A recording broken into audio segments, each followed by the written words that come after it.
મેં કહ્યું કે મારી વિદાય એ વસ્મી બનાવવાને બદલે જીત સાથે આ વિદાય નક્કી કરી એના માટે પણ સૌ કાર્યકર્તાઓનો આભાર પણ માનું છું. હું પોતે મારા 4 વર્ષના કાર્યક્રમમાં ટેકો આવ્યો, લગભગ 4.5 વર્ષ હવે તો થઈ ગયા કે એક વ્યક્તિ એક હતો, એક જન્મ એક હતો.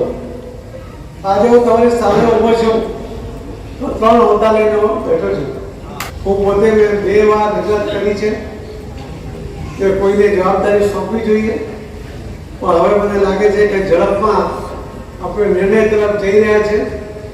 ઘણા બધા નવા સંગઠનની શરૂઆત કરવાની સૂચના અમને ગઈકાલથી મળી છે. એટલે નવી જવાબદારી સાથે નવા યુવાનો સાથે આપણે આગળ વધવાના છીએ. જેમને નવી તક મળશે એમને એડવાન્સમાં અભિનંદન.